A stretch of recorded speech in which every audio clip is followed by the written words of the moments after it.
Եթերում Սուրանկյունն է, որի նպատակը արդարության բացահայտումն է, որովհետև լավ է արդար գործի ծառա լինել, քան անարդարի տեր։ Ես Վայա Ղազարյանս եւ Սուրանկյան ստեղծագործական խումբը բարի ուշ երեկո ենք մաղթում ձեզ։ Ադրբեջանը շարունակում է ստոր քաղաքականություն վարել, մասնավորապես կրակում է սահմանամերձ գյուղերի վրա ու հայտարարում, թե հայերն են կրակում։ Զուգահեռաբար էլ Մինսկի խմբի լուծարման ու մեր սահմանադրության փոփոխության անհրաժեշտության մասին է բարձրաձայնում։ Իսկ թե ինչու չի խոսում Միչանսկի մասին, կարելի է միայն կռահել։ Ինչու խոսել մի բանի մասին, որը պատրաստվում ես ուժով ստանալ։ Քչերն են կասկածում, որ սահմանին արեստացին լարվածությունը կարող է ռազմական նոր ագրեսիայի նախապատրաստություն լինել։ Մասնագետները կարծում են, որ Ալիևը պատեհ առիթի է սպասում ծրագրերը իրականացնելու համար։ Կարծում եմ կարիք չկա բացատրելու, թե այս համատեքստում որքան կարևոր է կայունությունն ու խաղաղությունը հարևան Իրանում։ Միակ երկիրն է, որ շարունակ հայտարարում է, թե կողմ է տարածաշրջանում տրանսպորտային ուղիների ապաշրջափակմանը երկրների տարածքային ամբողջականության եւ ինքնիշխանության շրջանակներում։ Որոշ փորձագետներ համոզված են, թե Հայաստանի վրա Ադրբեջանի հարձակման դեպքում Իրանը կարող է ռազմական միջամտություն ունենալ։ Բայց դա տեղի չի ունենա, եթե Իրանը ինքը ռազմական բախման մեջ լինի։ Այո, Իրանի շուրջ օղակը սեղմվում է։ Միջուկային ծրագրի վերաբերյալ ԱՄՆ-ի հետ բանակցություններ սկսելու Թրամփի առաջարկը Թեհրանը մերժեց, ինչից հետո կողմերը սկսեցին միմյանց սպառնալ։ Միացյալ Նահանգները հայտարարեց, որ եթե Թեհրանը չհամաձայնի նոր միջուկային գործարքի, կենթարկվի աննախադեպ ռմբակոծությունների։ Իրանի առաջնորդները կոշտ պատասխան խոստացան։ Արդյոք Միացյալ Նահանգներին Իրանի միջուկային զենքն է մտահոգում, թե այնուամենայնիվ նպատակը Իրանի միջոցով Չինաստանին ճնշելն է։ Հարցը ռետորական չէ, որովհետև Իրանի արտգործնախարարը հայտարարեց, թե 2015-ի միջուկային համաձայնագրով իրենք կատարել են ստանձնած պարտավորությունները ու չկա հակառակի մասին փաստող որևէ ապացույց։ Թրամփն էլ թե Իրանը շատ է զորացել Չինաստանին ու այլ երկրներին մեծ քանակությամբ նավթ վաճառելով։ Փաստն այն է, որ ներկայում Իրանի հրթիռային զինանոցը բերվել է մարտական պատրաստվածության։ Սուր թեմայի տաղավարում հյուրընկալել ենք իրանագետ Գարիկ Միսակյանին։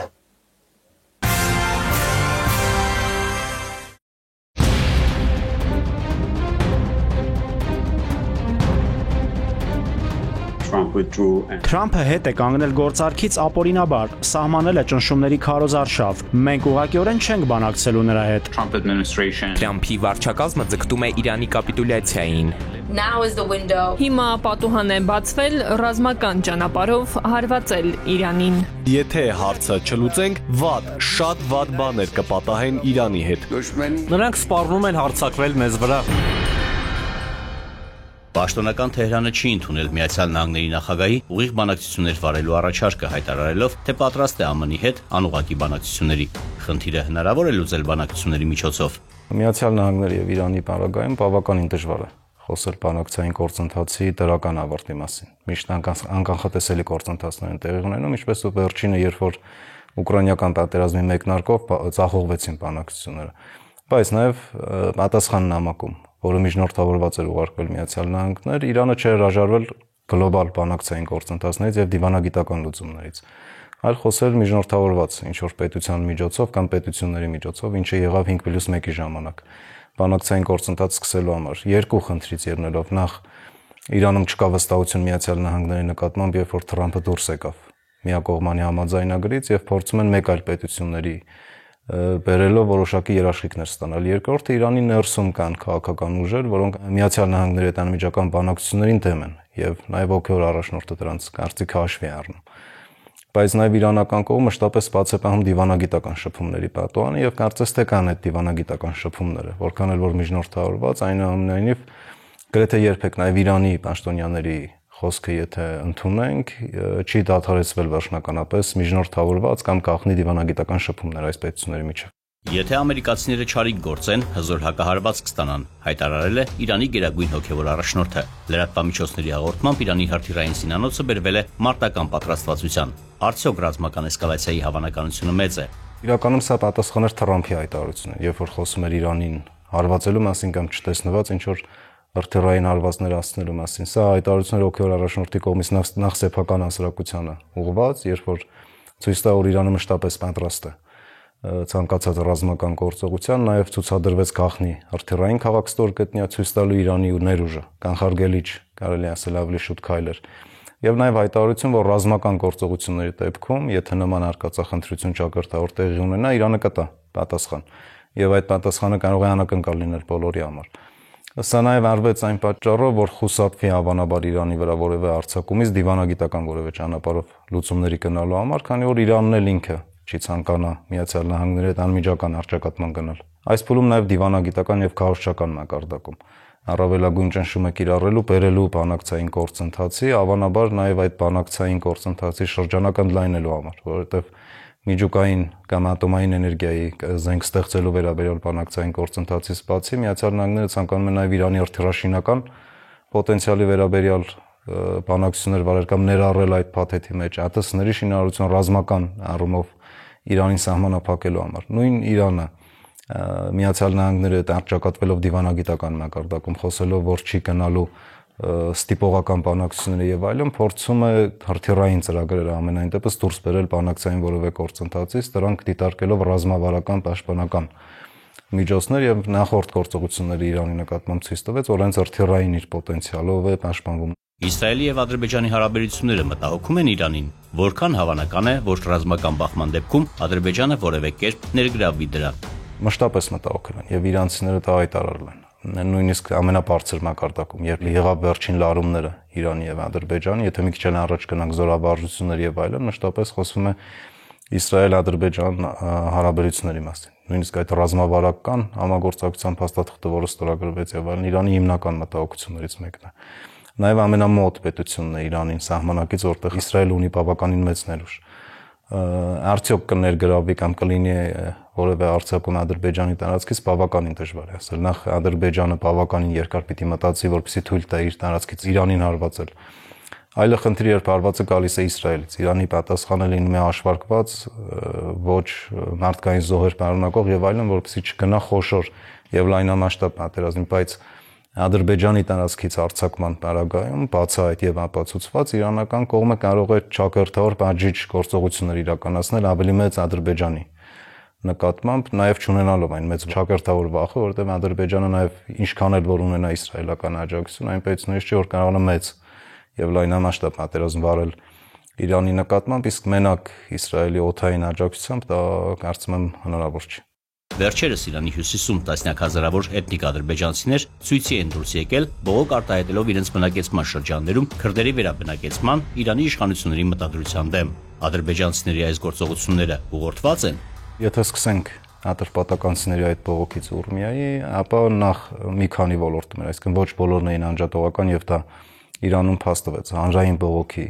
ակցիա էր բավականին լայն, որը նաեւ անջատողականների կողմից բավականին լավ օգտագործվեց, նաեւ մեդիա տիրույթում։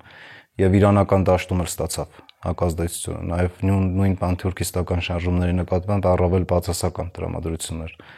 ձևավորելով Իրանը։ Օքեոր առաջնորդի հայտարարությունը մի քանի կոնտեքստ ունի, նախ անջատողական շարժումներին հովանավորելու վերաբերյալ, եթե լինեն հովանավորող պետություններ տարածաշրջանից, իսկ դրանք նախ Թուրքիան է,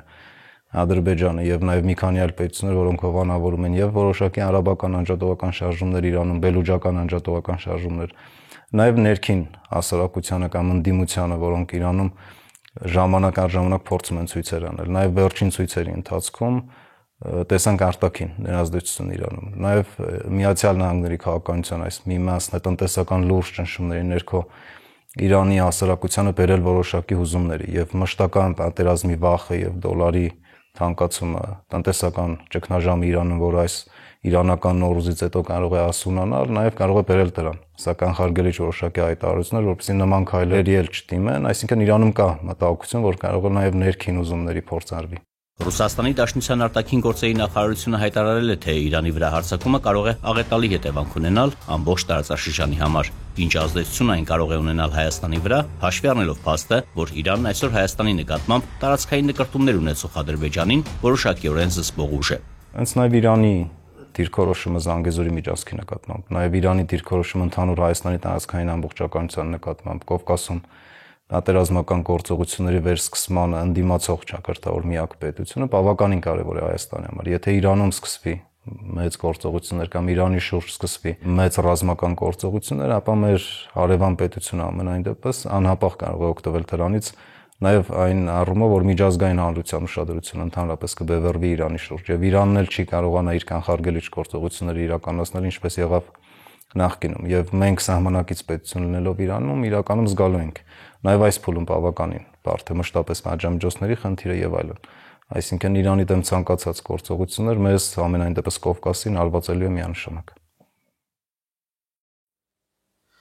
Փետրվարի 18-ին Սուրանկյունը անդրադարձել էր հաղթանակ թաղամասի գերեզմանատանն առնչվող խնդրին, նշելով, թե այն պարբերաբար ընդլայնվում է եւ որ նոր քարտեզով բազմաթիվ հողեր հայտնվել են սանիտարական գոտու տարածքում։ Նախորդ շաբաթ մեր խմբագրությունը այն զանգահարել նույն թաղամասի բնակիչները եւ մեկ այլ խնդիր ներկայացրել, որը եւս առնչվում է գերեզմանատան թեմային։ Ու քանի որ նախկինում մեր բարձրաձայնած թեմաների մասով հետևողական ենք, որոշեցինք կրկին անդրադառնալ, բայց այս անգամ բնակիչների սեփականության վկայականների տեսանկյունից։ Բանն այն է, որ հաղթանակ թաղամասի բնակիչների ավելի քան 70%-ը չունի հողատարածքի սեփականության վկայական, ըստ էության նաև կարգավիճակ։ Մեծ ազանգածները նշում են, որ թեև հաղթանակ թաղամասը համարվում է Երևանի արվարձան, սակայն ուրախ կլինեին, եթե մնային որպես գյուղ։ Նախկինում այս թաղամասը կոչվում էր 4-րդ գյուղ։ Էդուարդ Պողոսյանի հարցին, թե ինչու, պատասխանել են. քաղաքի մասնիկ լինելը բարդացնում է իրենց հողերի ու տների սեփականության հետ կապված հարցերի լուծումը։ Արդեն քանի անգամ հանդիպել են Երևանի պաշտոնյաների հետ, այդ թվում քաղաքապետի, բայց սա այլ տեղից չի շարժվում։ Ասում են, թե քաղաքապետանի պաշտոնյաները նշելով, թե իրենք այդ հարցում որևէ գործառույթ չունեն, ուղղորդում են դեպի կադաստր ու դատարան։ Այնինչ սեփականության հետ կապված խնդիրները մի քանի շերտ ունեն։ Ասենք որոշ բնակիչներ չեն կարողանում իրենց տները վաճառել, քանդել կամ վերակառուցել, որովհետև դրանք մոտ են գերեզմանատանը, այսինքն, ինչպես արդեն նշեցի, գտնվում են սանիտարական գոտում։ Մինչդեռ բնակիչները հակադարձում են, որ եթե գերեզմանների մոտ գտնվելը վտանգավոր է, ինչու են դրանց հարևանությամբ գործում դպրոց ու մանկապարտեզ։ Իսկ եթե վտանգավոր չէ, ինչու համար է սանիտարական գոտին։ Մյուսների տները սանիտարական գոտում չեն, բայց նրանց փաստաթղթերը քաղաքային իշխանությանը վստահություն չեն ներշնչում։ Մի մասն էլ ունի գյուղատնտեսական նշանակության հողատարածք եւ չի կարողանում կամ չի ուզում փոխել հողի կարգավիճակը։ Այդ իսկ պատճառով նրանց չի թույլատրվում տուն կառուցել։ Սակայն երբ բերք ստանալու համար ուզում են գյուղատնտեսական վարկ վերցնել, ասում են, թե դուք գյուղ չեք։ Մի խոսքով պատային իրավիճակ։ Էդուարդ Պողոսյանի տեսանյութը վերնագրել ենք նորը չմոռացվող հինը։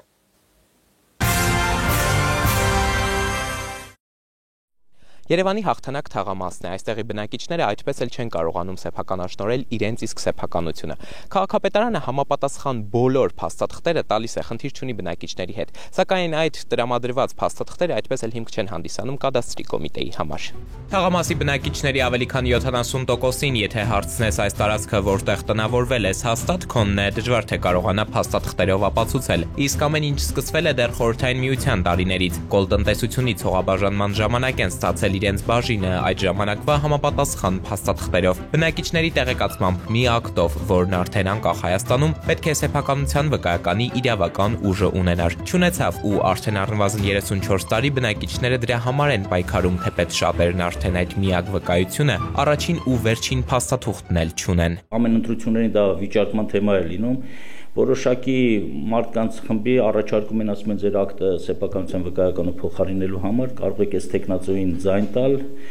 իշխանական տեխնացուի մասին ախոսքը, որպեսզի մենք ձեր ակտերի հարցը լուծենք։ Այդտեղից էլ հենց առաջացավ առաջի խնդիրները, մարդկանց ձեռքից հավաքեցին ակտերը, քվեարկել են որոշակի խմբեր, գնացել են, որ իրանց ակտը հետ վերցնեն կամ սեփականության վկայականը, ակտը համարել են կորցրել են եւ այլ։ Արխիվներն էլ չկան, ուրեմն վերջ, այս թաղամասի բնակիչներն իրենց երկրային կյանքի օրոք այդպես էլ չեն կարողանա ձեռքն առնել բաղձալի այդ սպիտակ թուղթը։ Իրենք իրենց առաջարկն ունեն, գույքի բազակա, այդտեղ էլ վճարումներ են արել, այդ հիմքով վերականգնեք կորսված փաստաթղթերը։ Քաղաքապետարանը ճիշտն ասած ընդառաջ գնաց մեզ որոշակի որոշումներ կայացրեցին, բայց որոշումը գնում էր կադաստրի կոմիտե, մերժվում էր։ Թեպետ մերժման հիմնավորումները տարբեր են եղել, այնուամենայնիվ ահա դրանցից մեկը։ Կառավարության որոշմամբ ձեր հողամասի գործառնական նշանակությունը վարելահող է, իսկ կադաստրային գործի հատակագծում նշել եք անօգտագործելի, ինչպիսի գործառնական նշանակություն օրենքը չի նախատեսում։ Կոլտնտեսությունը, որը որ չի շահագործել հողի հատված, այսինքն քարերով է արկա եղել, մշակման ենթակա չի եղել, գրել են անօգտագործելի տերմին են օգտագործել, կամ դրանից հրաժարվի այդ մասից, շատերի մոտ այդ հողակտորը իր հողի կարող է լինի 1/5, 1/4 մասը, Ոնց մարդը հրաժարվի իր հողից, հետո իր հողի ներսում տղզյակը առաջանալու ինչ որ պետական գույքի տեսքով։ Մենք ունենք նորմատիվ իրավական ակտերի մասին օրենք։ Օրենքով կարգավորվում է, թե որ նոր ընդունված իրավական ակտը ինչ շրջանակի անձանց նկատմամբ պետքա կիրառություն ունենա։ Հստակ սահմանվում է, որ անձի դրությունը լավացնող իրավական ակտը ինքը պետքա մեխանիկորեն հետադարձ ուժ ունենա, տարածվի նաև նախկինում, առաջացած իրավահարաբերությունների նկատմամբ։ Անձի իրավիճակը վատ հարացնող փոփոխություն է տեղի ունեցել։ Հողի նշանակության փոփոխությունն ի դեպ բովանդակային կողմից զատ թանկ կնստի բնակիչների վրա գոտիավորմամբ այն թանկացել է։ Եթե տարիներ առաջ քառակուսի մետրը 2500 դրամ արժեքն ուներ, ապա հիմա 10800։ Մեկնաբանություն ստանալու համար դիմեցինք նաև կադաստրի կոմիտե, նախ ասացին, որ համընդհանուր կերպով չեն կարող մեկնաբանել, այսպես ասած, թաղամասի խնդիրը, քանի որ դրանցից յուրաքանչյուրն առանձին կադաստրային գործ է։ Հետո նաև տեղեկացրին, ասելիքը մեկն է, ինչ նշված է տարբեր բնակիչների սեփականության գրանցման մերժման հիմնավորման մեջ։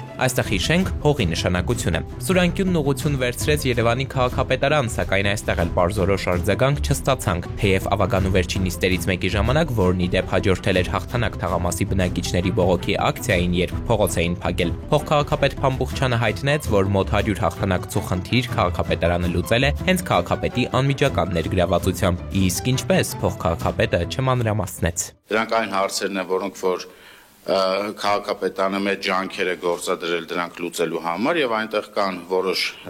հարցեր, որոնց որ մենք խորը կասկածով ենք մոտենում եւ չկա որևէ իրավական, մենք չունենք այդ իրավական հիմքը, որպեսզի այդ փաստաթուղթը մեզ մոտ վստահություն ներշնչի, որ դա իրական է, այն ավել հողերը, որոնք որ արդեն ավելացրած են հիմնական ակտերին։ Հաղթանակում լսել են փոխքաղաքապետի հայտարարությունը յուրաքանչյուր հարցի պատասխանել ունեն։ Բնակիչներն անգամ 10 կետանոց պահանջագիր են ներկայացնում, դրանցից մեկն էլ հենց պատասխանում է Փամբուխչյանին։ Կասկածների փարատման հնարավոր տարբերակ։ Գիտի, որ սա իր հողն է, եւ այդ հողի սեփականության հիմնավորում կարա հանդիսանա հողին հարակից մնացած սեփականատերերի համաձայնությունը։ Չունի հարևանների հաստատում, բնականաբար դատարանի միջոցով կարելի է այդ հարցը վիճարկել, եթե չգտնվի այլ սեփականատեր, որը կրկին շահառու է այդ հողի նկատմամբ, բնականաբար պետք է հատկացնել այդ քաղաքացուն։ Ոչ մի քաղաքացի պահանջ պատահականորեն չի հայտնվում որևէ հողի վրա, չի դա զավթում եւ տնօրինում։ Տվյալ անձի տարիներ շարունակ տնօրինել են, տիրապետել, օգտագործել են այդ գույքը, հողամասը, հետեւաբար ամեն դեպքում այդ մարդիկ ուրեմն ունեցել են այդ իրավական հիմքը, դա իրենց է համարելու։ Եթե մենք նույնիսկ գնանք բացառման սկզբունքով, ասենք չէ, դա այդպես չէր եղել, հիմա եթե ազնիվ խոսենք, շատ վաղուց էին այդ անձանց վտարել այդ տարածքից։ Փաստաբանը նաեւ հղում է անում մարդու իրավունքների, հիմնարար ազատությունների եւ պաշտպանությունների եվրոպական կոնվենցիային, որին միացած է նաեւ մեր երկիրը ու Հայաստանի բարձրագույն օրենքին, սահմանադրությանը։ Ասում է, օրենքը միևնույն է քաղաքացու կողքին է, նույնիսկ մինչեւ այդ կա թեկուզ մեկնախադեպ սեփականության իրավունք գրանցելու, ուրեմն բոլոր դեպքերում պետք է այդպես վարվել։ Փաստաբանը սակայն դատական պաշտպանության ճանապարհով գնալու հետ այնքան էլ համաձայն չէ։ Գործը վարչական դատարան կգնա, իսկ այստեղ գործերի քննությունը շատ երկար է տևում։ Օրինակ, հաջորդող նիստը կարող է դատարանը 1 տարի անց նշանակել։ Ստացվում է սա ինչ-որ ընթացակարգային անորոշ իրավիճակով պայմանավորված է ու չի կարող լինել ճիշտ ու բխի քաղաքացու իրավունքներից։ Հաղթանակ թաղամասի խնդիրներն այսքանով միայն սկսվում են։ Թաղամասի գերեզմանատունն է, որ ժամանակ առ ժամանակ ընդլայնել է իր սահմանները, եկել հասել բնակիչների տներին ու դարձյալ հողատարածքներին։ Սուրանկյան թողարկումներից մեկում վերջերս էին անդրադարձել այս խնդրին։ Հետևողական ենք նաև։ Երևանի նոր գլխավոր հատակագծով օրինակ Հովնան Թադևոսյանի հողատարածքը, որ վաղեմի պատմություն ունի, հիմա հայտնվել է սանիտարական գոտի կոչված հատվածում։ Գերեզմանատունը հեսա պարզերում որտեղ է, անցած տարի 2024 թվականն եկան գեոդեզարեցին։ Մեր հողամասը եղել է մոտիկ, բայց հողամասը գերեզմանոցին մոտիկ չէ, գերեզմանոցը մոտ 50 մետր եկել են մոտիկ։ Մեզ են եկել 93 թվականին հողը տալուց մեզ չափագրեցին, ասին ձեր հողամասը ստեղից է, գերեզմանոց իրավունք չունի մոտիկ գալու։ Հողատարածք գնալու ճանապարհին ենք։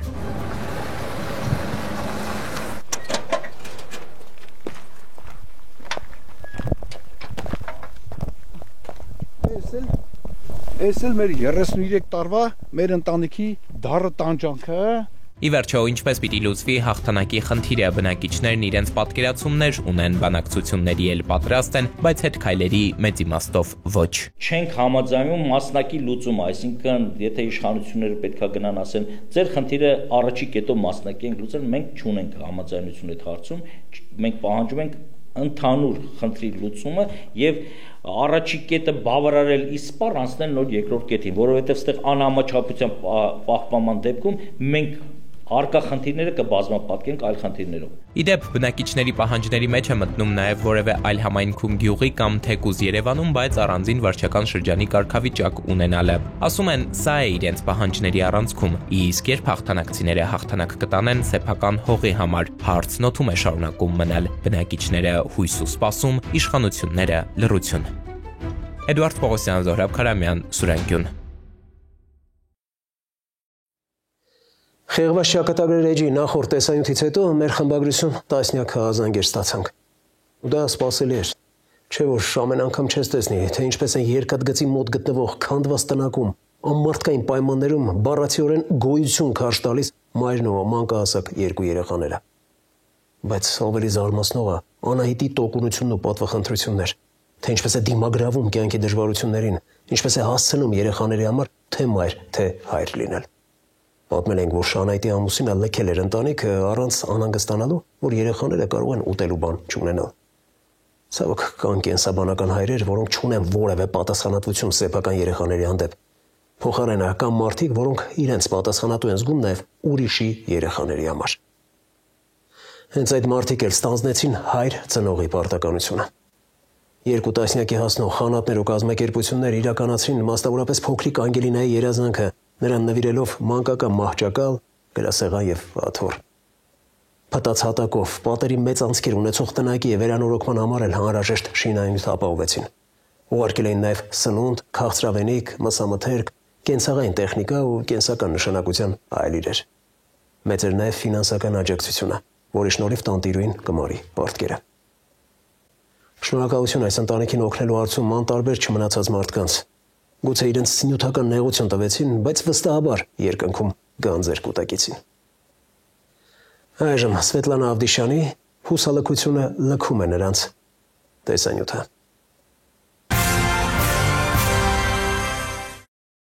Երկաթգծերի մոտ կիսավեր տնակում բնակվող Անահիտի եւ իր երկու երեխաների պատմությունը սպասվածից էլ մեծ արձագանք գտավ։ Հեռուստադիտողին այս ընտանիքի պատմությունը շատ հուզեց։ 29-ամյա Անահիտը երեխաներին մեծացնում է այս լքված, սախտոտված ու կյանքի համար վտանգավոր միջավայրում։ Շատ կուզենայի տնակս վերանորոգվեր, գոնե մասնակի չափով էլի, պահարան, բան, ոչ մի բան այստեղ կարող եք մտնել նայել։ Չունեմ շորերը տոպրակների մեջ, կառավաթը լրիվ ջարդված փոքր կառավաթա երեխաները այդտեղ եմ քնում։ Ինչպես եւ միշտ այս անգամ եւս մեր գործընկերները օգնության ծրագրից ու օժանդակությունից անմասն չմնացին։ Առաջինը լուծեցինք տնակի վերանորոգման եւ բարեկարգման խնդիրը։ Այս հարցում օգնության շտապեց Կարքին շինանյութ խանութների ցանցը։ Կարքին շինանյութ ընկերության կողմից ձեզ բերել են ավազ եւ ցեմենտ, որպեսզի մի փոքր բարեկարգեք եւ վերանորոգեք ձեր տնակը։ Եվ այսուհետ ինչով կկարողանանք ձեզ կփորձենք սիրով աջակից լինել։ Կարքին շինանյութից անչափ շնորհակալ եմ, որ եղան իմ ընտանիքի կողքին, աջակցեցին ինձ, որպեսզի ես իմ տնակը վերանորոգեմ, քանի որ դրա անհրաժեշտությունը շատ կար։ Տան իրերի պակասությունը լրացրինք մեր մյուս գործընկերոջ Բազմոց գրուպի օգնությամբ։ Եվրոպական ստանդարտներին համապատասխանող գեղեցիկ ու հարմարավետ այս բազմոցը Անահիտին շատ ուրախացրեց։ Տարիներ շարունակ երազել էր այս մասին։ Ոչ չէի պատկերացնում, որ այսպիսի մեծ բավականին օգնություն կլիներ Սուրանկյան հաղորդաշարի կողմից։ Շատ ուրախացել եմ բազմոցի համար։ Դռներ ու պատուհաններ արտադրող Էկոկոմֆորտ ընկերությունն էլ, որ մշտապես կարիքավոր ընտանիքների կողքին է, ծանոթանալով Անահիտի պատմությանն ու ընտանիքին պատուհասած խնդիրներին, որոշեց նրանց աջակցել ֆինանսապես։ Անահիտ ջան, Էկոկոմֆորտ արտադրամասը ծանոթացավ ձեր ընտանիքի պատմության հետ եւ ցանկացավ ինչ-որ չափով օգնել ձեզ։ Ահորժ եղեք, թող ձեր կյանքում միշտ ձեր փորձությունները լինեն հաղթահարելի։ Շնորհակալություն այժմ Էկոկոմֆորտին, որ իմ ընտանիքի կողքին եղավ։ Իսկ ահա մեր մյուս գործընկեր լավն ասառեցված մսամթերքներ կրող ընկերությունը իր մեծաքանակ արտադրատեսակներով երջանկացրեց ընտանիքին եւ ապահովեց նրանց երկարատև սննդի պաշարը։ Ներկայացնում եմ լավնա մսամթերքներ կրող ընկերությունը, որը որ սուր անկյունով նայելով ձեր պատմությունը որոշեց իր ապրանքատեսականիով ինչ-որ չափով օգնության ձեռք մեկնել ձեզ։ Հուսով եմ կհավանեք մեր տեսականին ու երկար ժամանակ չեք ունենա մսամթերքի կարիք։ այս ամենը բոլորը ձեզ։ Շատ շնորհակալություն ձեզ, լավն անկերությանը, որ եղաք իմ ընտանիքի կողքին, իմ բալիկների կողքին, աջակցեցիք մեզ սնունդով։ Անահիտն ու Անգելինան նաև սմարթֆոններ ստացան մեր գործընկեր Mobile Center խանութի տնօրինության կողմից։ Փոքրիկ աղջնակի համար հեռախոսը չափազանց սպասված նվեր էր։ Երբևիցե ես չեմ կարողացել գնեմ իմ երեխայի համար հեռախոս, հիմա դուք մեզ նվիրեցիք, դա իր համար մեծ զբաղմունք կլինի։ Բնականաբար այսքանով չսահմանափակվեցինք։ Մենք չենք մոռացել Անգելինայի մյուս խնդրանքի մասին։ Այս հարցում էլ մեզ օգնության հասավ Farix Group ընկերությունը։ Հենց նա էլ աղջնակին իր երազանքների մահճակալը նվիրեց ու հենց վարդագույն, ինչպես ինքն էր խնդրել։ Տեսնելով ձեր տան պայմանները հասկացանք, որ ունեք շատ իրերի անհրաժեշտություն եւ որոշեցինք, որ ձեր փոքր աղջկան նվիրել մահճակալ։ Իր երազանքը կատարվեց, ինքը շուտվանից էր երազում, ամեն անգամ ասում եմ մամա ինձ մահճակալ կառնես, ինձ ասում է հա Անգել ջան, հենց գումար ունենամ կառնեմ։ Բայց այսօր Սուրանյան շնորհիվ բերեցիք մեզ մահճակալ, բալիկս դրանից շատ ուրախացավ, ես նույնպես։ Ես հենց այս մահճակալն ուզում էի, իմ սիրած գույնն է։ Ամեն օր սպասելու եմ, որ երբ եմ ես ցիթիզ մահճակալի վրա քնելու։ Արգավանդեյեմն էլ երեխաներին գրասեղան ու մանկական աթոռեր ուղարկել, որ փոքրիկները դասերին պատրաստվելու ազատ ու հարմարավետ միջավայր ունենան։ Ես շատ եմ ուզում գրասեղան ունենալ, մաման դրանից շատ էր նեղում, հիմա ես ունեցա։ Ես իմ գրքերը արդեն մեջը կդասավորեմ։ Կենցաղային տեխնիկայի պակասն էլ լրացրեց Սեչմիածնի PC Electronics խանութների ցանցը։ Անահիտին արդյոք թեյնիկ ու վարսահարդարիչ էին ուղարկել, որ տիկինը առօրյա հոգսերից մի փոքր կտրվի ու թեթևանա։ Այն ժամանակ ես չունեի, իսկ հիմա արդեն ունեմ, այն ժամանակ գումարս վատնում եմ մենակ երեխաների սննդի համար։ Իսկ հիմա որ դուք ինձ նվիրեցիք մազիֆենը, ես դրանից շատ ուրախացա, որովհետև ես էլ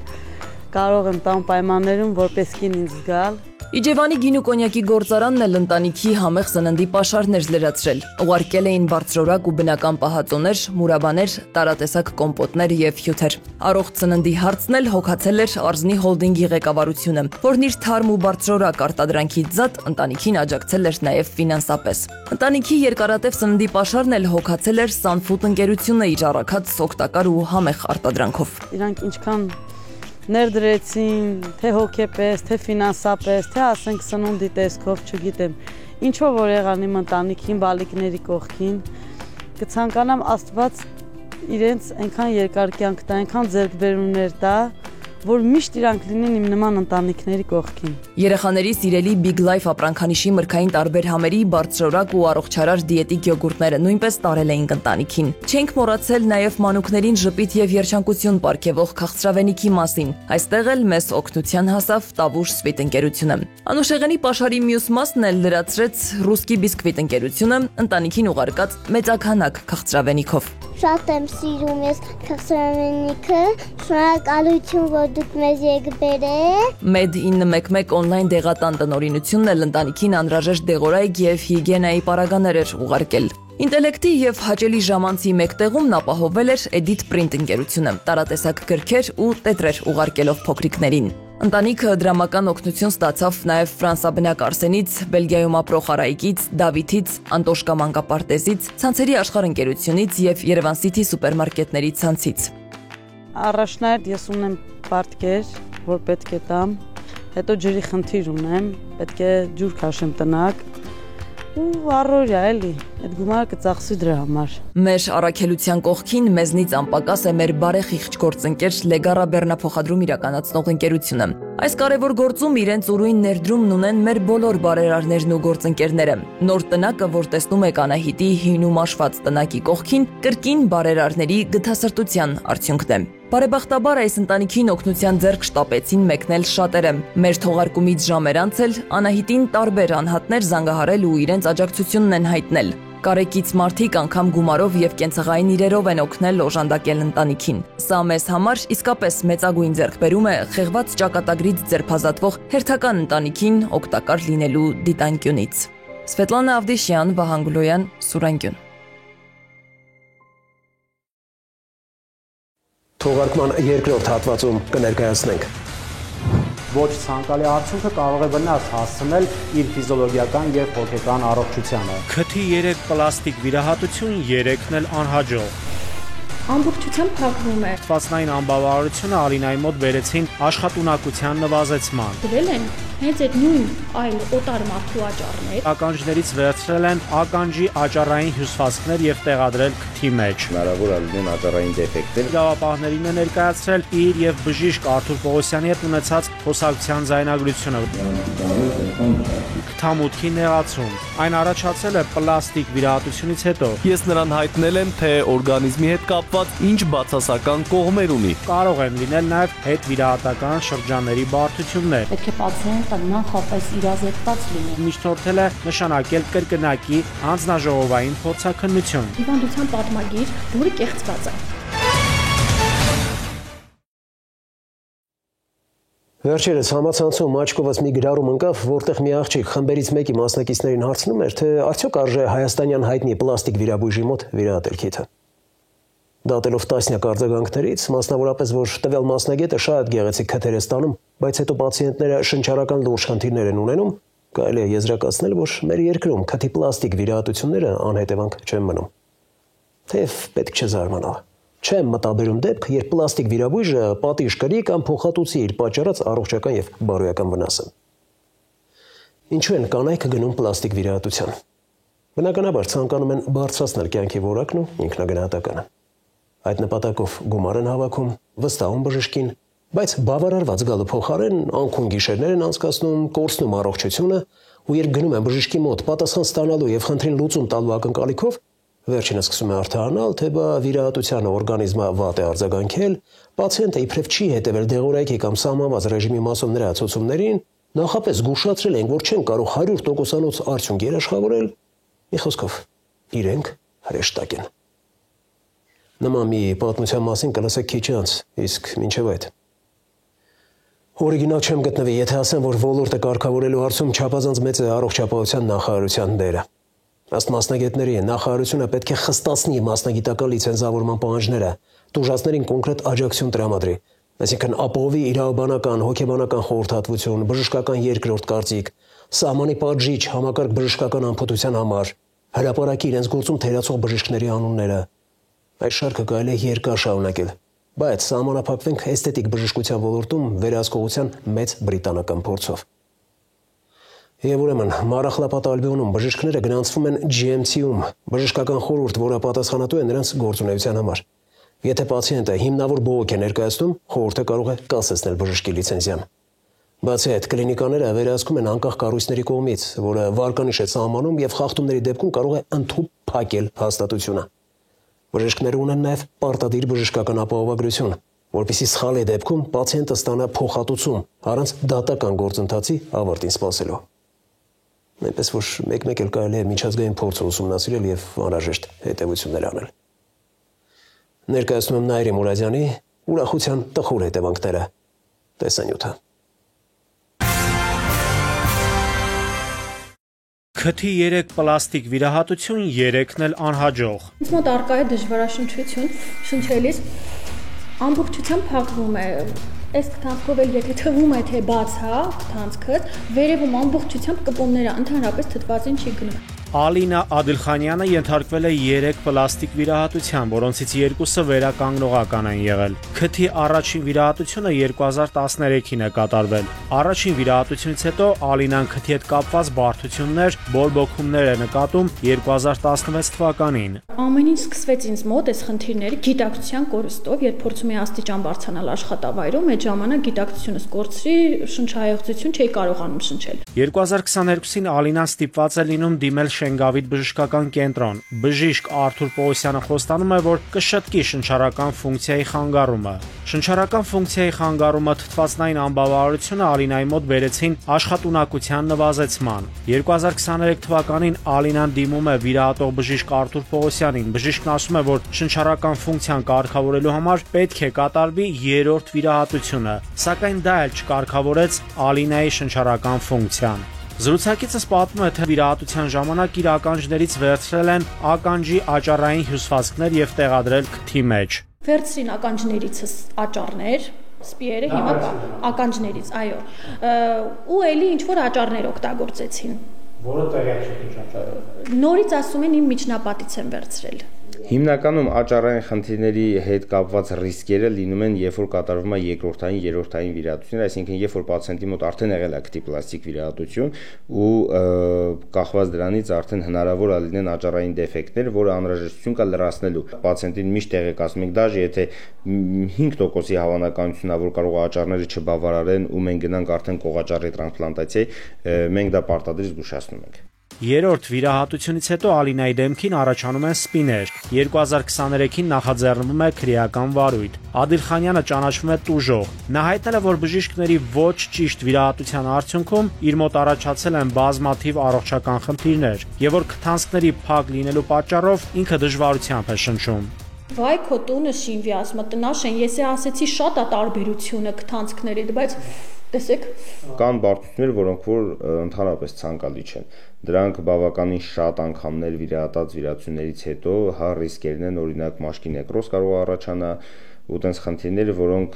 դաժե լուծվելու պարագայում բավականին մեծ հետքեր կարող են թողել։ Շատ կարևոր է նաև պացիենտների հետ վիրահատական խնամքը։ Դրանից մեծ բան է կախված։ Կարող է վիրահատությունը անցնի ամբողջությամբ իդեալական ու լինի շատ լավ արդյունք, բայց չհետևելու, չպահելու հետևանքով, հասարակ հիգիենային չհետևելու հետևանքով կարող առաջանա բորբոքային process, որը որ կարող ամբողջ աճառային հյուսվածքները լուծի։ Ալինան լրացուցիչ ցուցմունքով իրավապահներին է ներկայացրել իր եւ բժիշկ Արթուր Պողոսյանի հետ ունեցած խոսակցության ձայնագրությունը, որը ենթարկվել է զննության եւ կցվել քրեական վարույթին։ Ալինայի ներկայացրած ձայնագրությունում աճառների մշակման մասին է քննարկումներ ընթանում։ Այսինքն նորմալ առողջ երիտասարդ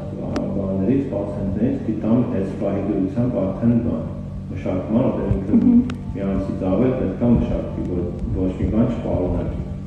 Այդ դրան պետք է այդ ուրիշի խրաշ օգտագործելու փորձը 10 տարուց ավել է կարելի վերցնենք ուրիշ բան դնենք մշակած, ես լավ աճառներ պահեմ մշակեմ։ Եթե լավ աճառներ մշակես, խնդիր չկա։ Այստեղ կա такой этажարը։ Ես ուզում եմ մի этажարը պետք է դաժե թեքսից հետ դնենք, ես ասում։ Խոսեցինք նաև Ալինային վիրահատող բժիշկ Նարեկ Հարությունյանի հետ։ Բժիշկը մեզ տեղեկացրեց, որ երրորդ վիրահատության ընթացքում աճառը վերցվել Ալինայի ականջից։ Երկրորդ անգամ դրել են հենց այդ նույն այլ օտար մարդու աճառներ, դրա համար էլ ինձ մոտ նման արդյունք կա։ Դրա համար էլ ինձ մոտ սկսվել է եւ երկրորդ եւ երրորդ անգամ բորբոքումներ։ Ականջից վերցրած աճառը ամբողջովին բավարար էր ամբողջ ծավալը լրացնելու համար, այլ է խնդիրը, որ հետագայում բորբոքում է տեղի ունեցել։ Դրանից ոչ ոք ապահովագրված չէ։ Ի վերջո, քթի ներսում դրվում է օրգանիզմի համար օտար մարմին։ Փորձագետները հիմա դրանով են զբաղվում, հասկանալու համար խնդիրը որտեղից է առաջացել։ Երրորդ վիրահատությունից առաջ ես նրան ասացի, որ դու արդեն 2 վիրահատություն ես տարել եւ խնդիրներ կան։ Ես նրան հայտնել եմ, թե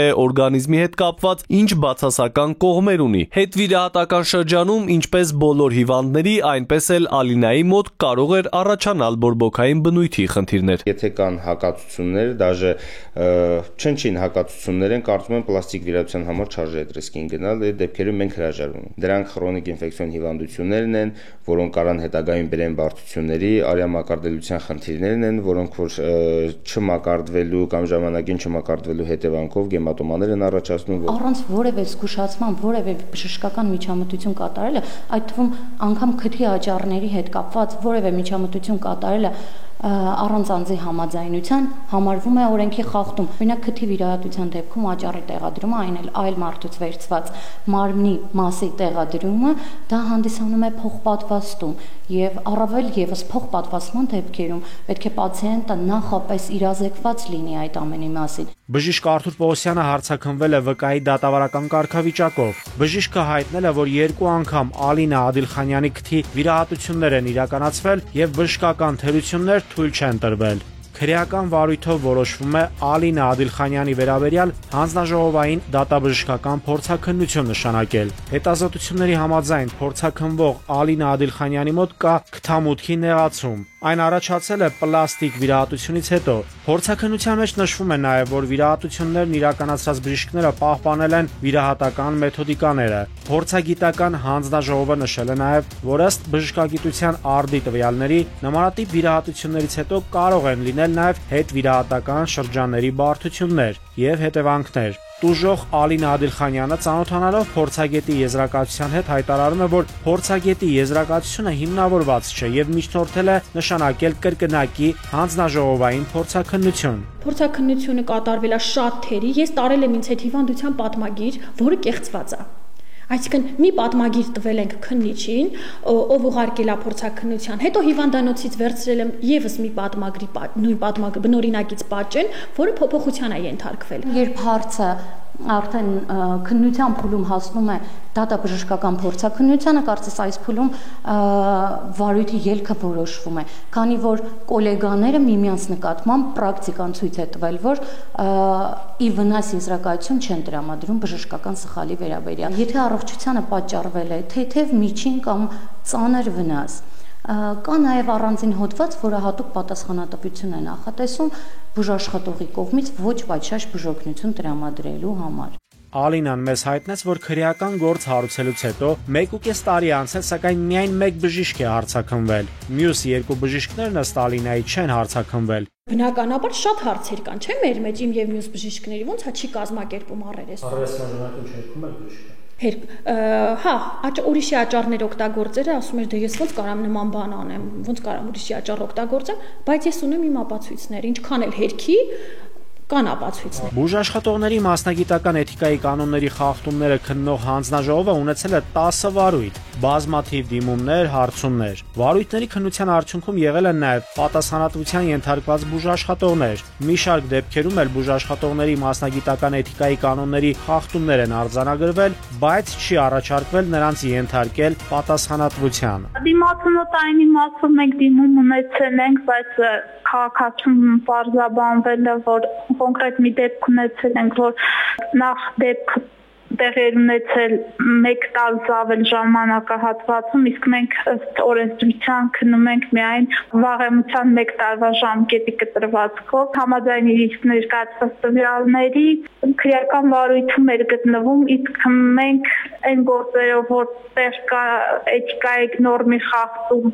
եւ միաժամանակ քրեական գործի վարույթ, այդ գործերը քննության ենթակա չեն հանձնաժողովում։ Էթիկայի հանձնաժողովը կարելի է ասել զբաղվում է ավելի թեթև խախտումներով։ Եթե կատարված արարքը բժշկի անփութությունը վնաս պատճառելը այնքան մեծ չէ, որ անգամ հանդիսանա քրեական հանցագործություն։ Այսինքն ավելի թեթև միջամտությունների եւ խախտումների դեպքերով է զբաղվում։ Մասնագետները հորդորում են քաղաքացիներին պլաստիկ վիրահատությունների դեպքում ոչ միշտ հավատալ սոցցանցերում տարածված գովազդային հոլովակներին։ Օրինակ, քթի պլաստիկ վիրահատություններից հետո բժշկական կենտրոններից շատերը իրենց սոցիալական էջերում տեղադրում են լուսանկարներ, որոնք ամբողջությամբ չէ, որ ռեալ տեղեկություն կարող են հաղորդել, թե ինչպես է ընթացել վիրահատությունը։ Իմեջում էլ կան նկարներ, որոնք որ մի ռակուրսից են, այսինքն մի կողմից են, բայց դա նրանից չի ելնում, որ մենք ենք մի ռակուրսից նկարում, որովհետև այդ նույն պացիենտները մեր էջում կոմենտներ են թողում, հա իրենց կարծիքն են հայտնում ու հնարավոր է, նորից եմ ասում, փոքր երկրում ենք ապրում, շատ հեշտ գտնել այդ տվյալ նկարը, որ մի կողմից է տեղադրված, իրականում մնացած կողմերից էլ սիրուն է, թե չէ, բայց այդ հարցի երկրորդ կողմը կա, ինչի է այդ նկարը դրվում մի կողմից, կոնկրետ մեր պարագայում մեր պացիենտներից, քանի որ մեր աղջիկները ունեն սովորություն, հա իրանք իրենց դեմքի որ կողմը սիրում են, իրանք միշտ այդ կողմից են նկարվում։ Յուրաքանչյուր բարդ վիրահատություն, ինչ տիպելային լինի, սթրես կարող է առաջացնել մարդու օրգանիզմի համար, եւ հիվանդը միջև վիրահատական սեղանին պառկելը պետք է լավ գիտակցի, որ ոչ ցանկալի արդյունքը կարող է վնաս հասցնել իր ֆիզիոլոգիական եւ հոգեկան առողջությանը։ Վերջին մի քանի ամիսների ընթացքում քթի պլաստիկ վիրահատությունների մասով հաճախակի են ահազանգեր լինում, ցավոք նաեւ մահվան ելքերով։ Քթի վիրահատության մի դեպք էլ տեղի էր ունեցել անցած տարի 2024-ին Արտմեդ բժշկական կենտրոնում։ Քթի պլաստիկ վիրահատության ժամանակ բուժառու 32-ամյա Լիանան մահացել էր։ Նա Հայաստան էր վերադարձել Ռուսաստանից վիրահատվելու համար։ 2021 թվականին էլ քթի միջնապատի վիրահատությունից հետո Ուրցաձոր համայնքի 30-ամյա բնակիչ էր մահացել։ Վիրահատությունը տարվել էր Վեդու բժշկական կենտրոնում, այնուհետև տեղափոխվել էր Երևան։ Արտ Կոսմետ էսթետիկ վիրաբուժության կենտրոնում էլ մահացած Զաբել Կարապետյանի ամուսինն էլ հայտարարել էր, որ բժիշկ Արթուր Սարգսյանն իր 56-ամյա կնոջ մարմնի միանգամից 5 հատվածներում պլաստիկ վիրահատություններ է կատարել։ Այնինչ սկզբում պայմանավորվել էին, որ կհեռացվեն միայն ոտքի գոյացությունն ու որովայնի ավելորդ ճարպը։ Նաիրի Մուրադյան, Զորաբ Քարամյան, Վահան Գուլոյան, Սուրանկյուն։ Կհանդիպենք քիչ անց։ Երկու մեքենաների դիմապակիները վկայում են, որ գլխի ուժգին հարվածներ են կերել։ Դրա համար էր 6 հոգի տեղամասի հիվանդանոց թե Երևան։ Մահացու ելքով այս վրաերթի հաջորդ օրը, սակայն օրվա լույս ժամին ուշադրություն։ Վրաերթի ենթարկվում մահացածի հայրը։ Ուզում էի հասկանալ, թե մահացողը որ բեռնատարի մեջ է եղել, տենց էլ չհասկացա, որովհետև հակասական տեսակետներ էին հնչում։ Դատելով կրակված փամփուշտների քանակից երևում է, որ կողմերը իրար հետ շատ լուրջ հաշիվներ են ունեցել ու կրակողը կամ կրակողները հաստատ սպանության մտադրություն են ունեցել։ 25 հատ կրակոց արես ինչ։ Կարող է այս մարդու գլուխը կերածնա ոստիկանություն ահազանգ տվել։ А что ж всё может быть։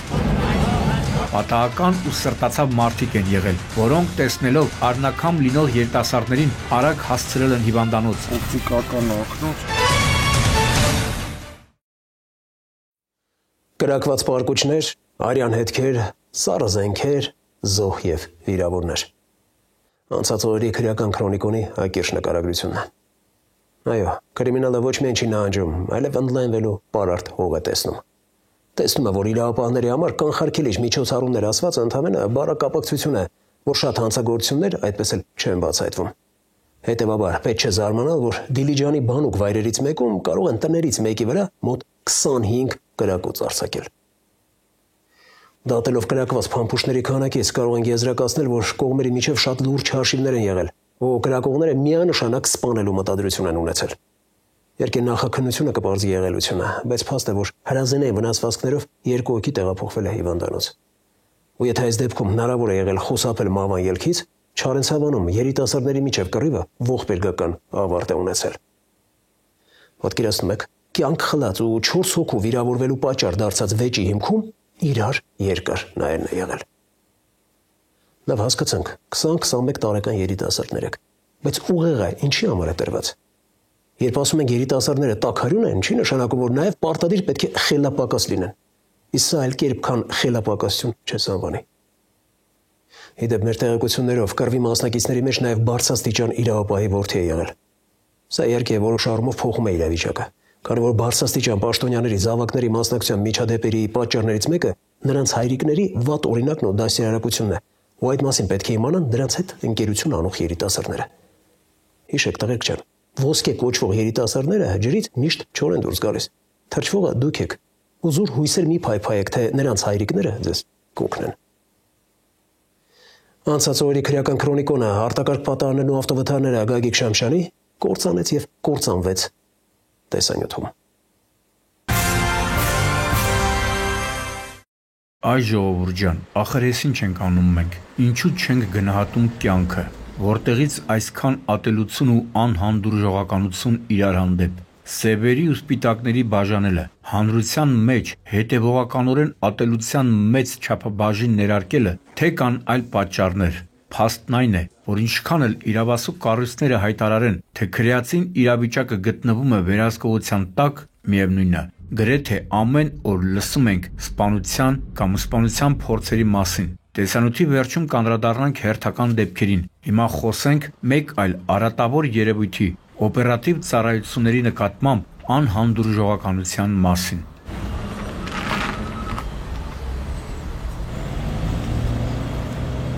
Մասիս քաղաքում ենք, Հանրապետության եւ Երևանյան փողոցների խաչմերուկում, էլի չարաբաստիկ խաչմերուկ, էլի լուսացույց, էլի անհամբեր վարորդներ, այ գազելի վարորդ։ Եթե տեսնում ես, որ հրշեջ մեքենան միգալկաները միացրած, այն էլ կանաչ լույսի տակ փորձում է խաչմերուկը կտրի, ինչի ես կոնտր ընկնում ու ոտքով գազի սեղմակը տանջում։ Լավ, ես չեմ հասկանում։ Այդքան բարդ է հասկանալ, որ այս ծառայությունները հանրօգուտ աշխատանք են կատարում։ Օրինակ, մետաղե ջարդոնի վերածված այս հրշեջ մեքենան կանչով մեկնում էր ինչ-որ վայր մեկի մատից փուշ անելու համար, բայց փաստորեն այս գազելի վարորդի պատճառով հիմա փրկարար ու շտաբօգնության գործընկերներն են եկել նրանց մատից փուշ անելու համար։ 6 հոգի տեղամասի հիվանդանոց թե Երևան։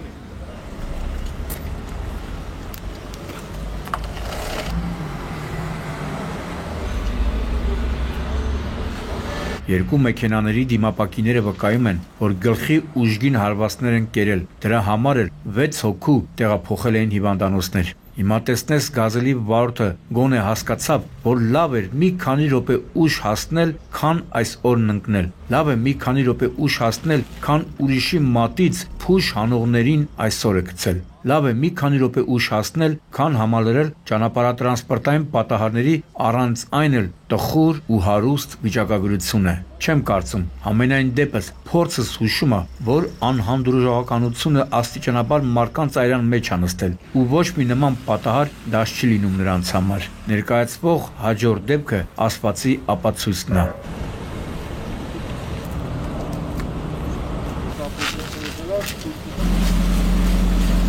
Երևան-Սևան-Իջևան ճանապարհի 63-րդ կիլոմետրին ենք։ Էլի Չարաբաստիկ Սավան, էլի դատարկ մեքենա, էլի արջևի դիմապակին պայթած մեկ այլ մեքենա։ Մի խոսքով բավարար էր անզեն հայացք նետել այս ու այն կողմ ու պարզ կդառնար, որ գործ ունենք վրաերթի հերթական դեպքի հետ։ Գիտեք, միշտ զարմացել ու զարմանում եմ, թե ինչպես են մթնշաղին մարդիկ ռիսկ անում առանց հավելյալ ապավագրության մի հսկայական արագընթաց ճանապարհ կտրել։ Ինչի վրա են հույսը դնում, այ հենց այս հարցի պատասխանը ստանալ չեմ կարողանում։ Ամբասադոր ռեստորանի մոտ էլի։ Այս դիմապակու ստացած վնասվածքից երևում է, որ վարորդը ընդհանրապես չի նկատել հետիոտնին, բայց չէ որ հետնյոտը պետք է նկատեր վարորդին, չէ որ նա երթևեկում էր լուսարձակները միացրած։ Ամբողջ հարցն այն է, որ մթության մեջ չես կարող հստակ որոշել մոտեցող մեքենայի արագությունը։ Այդ դրա համար եմ ասում, որ ոնց են ռիսկ անում առանց 100%-անոց թրախոկի մթին հսկայական մայրուղին կտրել։ Դե իհարկե վարորդն էլ հատկապես հանրային նշանակության օբյեկտների մոտով անցնելիս պետք է սահմանափակի արագությունն ու կրկնապատկի զգոնությունը, բայց դե այս դեպքում այդպես չի եղել։ Մեղավոր ու զոհ չենք փնտրում։ Փաստն այն է, որ վարորդը փախուստի չէր դիմել, ահազանգել էր շտաբօգնություն, եւ մինչ Սևանի բժիշկների ժամանումը օգնություն է ցուցաբերել վրաերթի ենթարկվածին, սակայն ցավոք բժիշկները չեն կարողացել փրկել նրա կյանքը։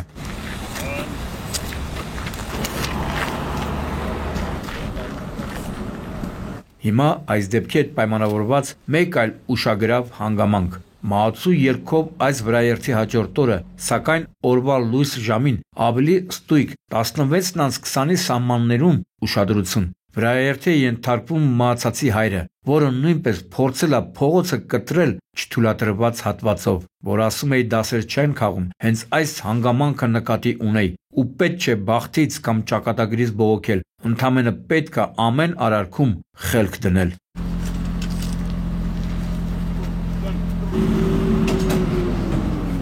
Հալստեղ նայեք, խորհրդային ավտոպրոմի երկու հսկաները, լեգենդները, Զիլն ու Կամազը, հեյ գիտի տարիները, անցան գնացին, բայց դրանցից իդեմս էս մեքենաների հուշեր մնացին, հուշերը լավն են, իսկ ահա մեքենաները կամաց խրխրացնում են, երկու հսկաների բախում, այսպես կարելի է բնութագրել մարտի 29-ին ժամը 17:50-ի սահմաններում Երևան-Մեղրի միջպետական ճանապարհի Վեդու կամրջի հարևանությամբ տեղի ունեցածը, պատահար, որը ցավոք ողբերգական ավարտ ունեցավ։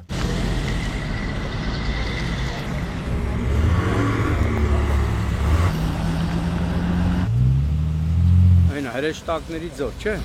Ինչ էլ խորհրդանշական գրությունը, կարծես հայտնի էր, թե այստեղ ինչ է կատարվելու։ Այո, խորհրդային երկու հսկաները իրենց հոգին ավանդեցին ու գնացին հրեշտակների մոտ, ձոր։ Նաև նկատեցիք, թե ինչպես էին ոստիկաններն ու պարեկները հորդորում տարածքը ազատել, թե ասա այ հետաքրքրասերներ, գիտենք, որ գիշերը չեք քնի, եթե մինչև վերջ այս տեսարանները չդիտեք, չիմանաք, թե ինչու է այսքան ավազ ճանապարհին թափվել, բայց ինչի եք անընդհատ քայլում հետքերի վրայով, հետքեր, որոնք կարող են հուշել, թե ինչ է տեղի ունեցել իրականում եւ ով է վթարի իրական մեղավորը։ Անկեղծ ասած, չեմ ուզում որևէ վարկած առաջ քաշել, քանի որ ինքներդ եք տեսնում, թե ինչ դիրք են ընդունել բեռնատարները, այսինքն դժվար է ասել, բախումը ճակատային է եղել, թե կողային, իսկ ահա զոհերի ու վիրավորների մասով կա հստակ վիճակագրություն։ Չինաստանն 3 տարում 30,000 կամուրջ է սարքում, 3 տարյա կամուրջ են սարքում։ Կրամին,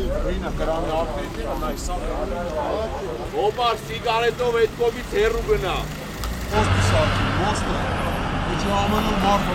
Բախման հետևանքով 1 հոգի տեղում մահացել էր, 2 հոգի տեղափոխվել էին հիվանդանոց։ Ուզում էի հասկանալ, թե մահացողը որ բեռնատարի մեջ է եղել, տենց էլ չհասկացա, որովհետև հակասական տեսակետներ էին հնչում, բայց դա չի էականը։ Էականն այն է, որ նման կարգի մեքենաները վաղ թե ուշ պետք է շահագործումից դուրս գան։ Ուղղակի ցանկալի է ոչ մարդկային կյանքի գնով։ Չեմ զարմանա, եթե վթարի պատճառը ոչ թե տեղանքի անհարթություններն ու խոչընդոտները լինեն, այլ մեքենաներից մեկի տեխնիկական անսարքությունը, ասենք արգելակման համակարգի խափանումը։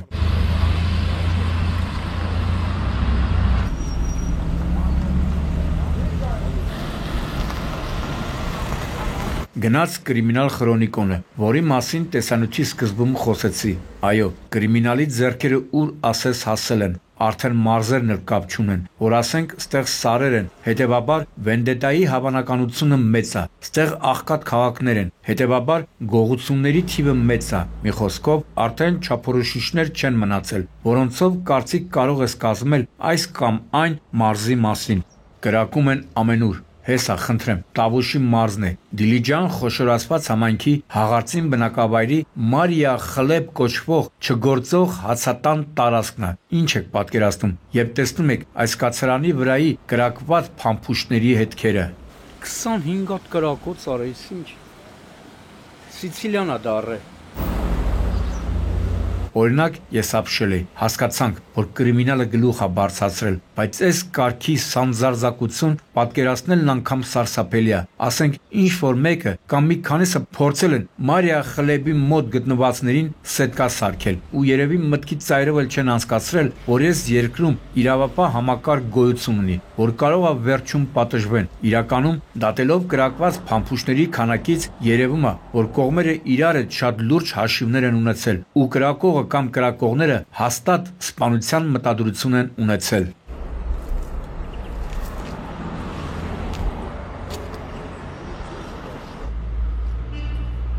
Ինչպես հետո պետք է պարզենք, հրաձգությունը տեղի է ունեցել գիշերը ժամը 1-ի սահմաններում։ Քիչ անց ոստիկանություն Դիլիջանի հիվանդանոցի ծառազանգ է ստացվել, որ կրծքաբանդակի հրազենային վնասվածք ախտորոշմամբ իրենց մոտ է տեղափոխվել մի քաղաքացի։ Մինչ իրավապահները կհասնեին հիվանդանոց, 2 ոտքերի հրազենային վնասվածք ախտորոշմամբ եւս 1 հոգի են տեղափոխում։ Հիվանդանոցում բժիշկները ոստիկաններին հայտնում են, որ վիրավորները ի վիճակի չեն կատարվածի մասին բացատրություն տալ, քանի որ գտնվում են վիրահատարանում։ Ավելի ուշ պարզվում է, որ կրծքաբանդակի հրազենային վնասվածք ստացած քաղաքացին 40-ամյա Վրեժ Թամամյանն է, մյուս վիրավորը 38-ամյա Արմեն Բաբինյանն է։ Իրավապահները դեպքի վայրում հայտնաբերում են նաև կրակոցի բազմաթիվ հետքերով ամենագնաց այս Porsche։ Մի խոսքով, պարոնայք իրավապահներ, եթե այս հանցագործությունը կարճ ժամանակում չբացահայտեցիք, նշանակում է հանցագործները ոչ թե ձեզ թերագնահատում են, այլ լավ էլ հասկանում են, թե ինչքան է իրենց ձեռքերը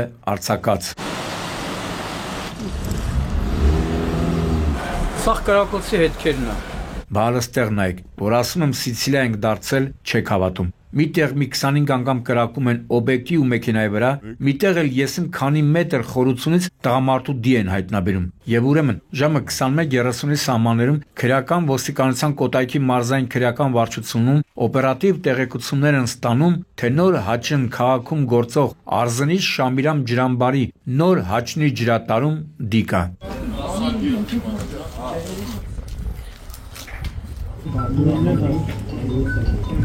Հասնելով դեպքի վայր, օպերատիվ ծառայությունների աշխատակիցները պարզում են, որ տեղեկատվությունը հավաստի է։ Ջրատարում մոտ 7-ից 10 մետր խորության վրա ջրի մեջ կա տղամարդու դի։ Ինչու եմ ասում օպերատիվ ծառայություններ, որովհետև ահազանգից անմիջապես հետո իմաց են տալիս նաև փրկարարներին, որպեսզի կարողանան դուրս բերել մահացածի մարմինը ու չեն սխալվում։ Դին իհարկե բարեհաջող դուրս բերեցին, բայց ամբողջ նկարահանումների ընթացքում ինձ մի հարց էր ուզում. ինչն է եղել տղամարդու մահվան պատճառը։ Չիլի արդեն պետք է քաշեք էսյանի վրա։ Ո՞րտ եմ հանելու վերև։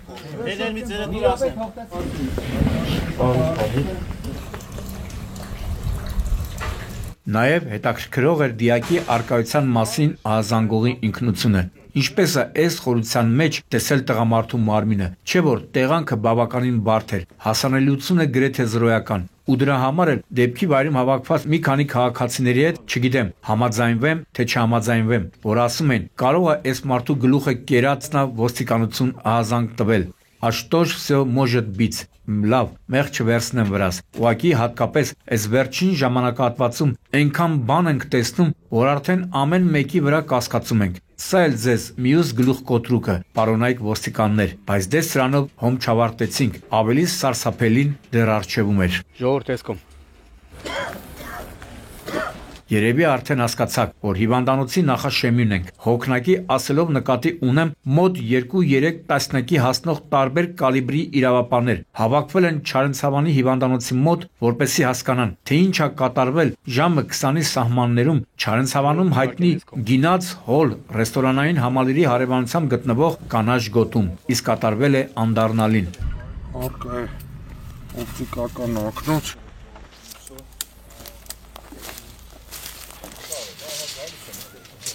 Այստեղ կան ակված վիճակում, մի հատ պահեք, շարունակելով զննությունը։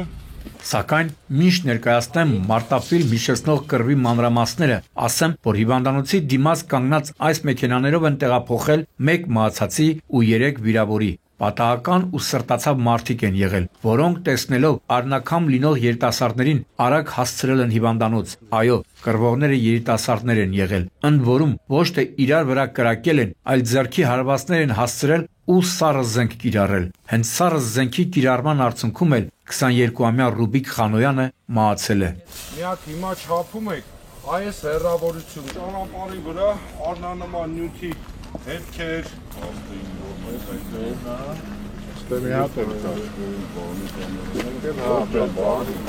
Իրավապանները կարճ ժամանակում պարզում են, որ վիրավորները Չարենցավան քաղաքի բնակիչներ 20-ամյա Գոր Մանուչարյանն է, 21-ամյա Ստյոպա Իսկանդարյանն ու 21-ամյա Ռաֆիկ Մարգարյանն են։ Եվս մեկ վիրավորի ինքնություն դեռ պարզում են։ Տեղեկացանք նաև, որ սպանված Ռուբիկ Խանոյանը կռվի ժամանակ իր մոտ եղած դանակով հարվածել եւ մարմնական վնասվածք պատճառել Ռաֆիկ Մարգարյանին։ Դա տեսնելով Ղարիբյան ազգանունով մի երիտասարդ իր մոտ եղած դանակով հարվածել է Խանոյանի կրծքավանդակին, ինչի հետևանքով վերջինը գիտակցության չգալով հիվանդանոցում մահացել է։ Արդեն 5 ձերբակալված կա այս գործով եւ 1 կալանավորված, բայց ամենաուշագրավը գիտեք որն է, ժողովուրդ ջան, որ վիճաբանության պատճառը եղել է միմյանց երկար ու թարս նայելը։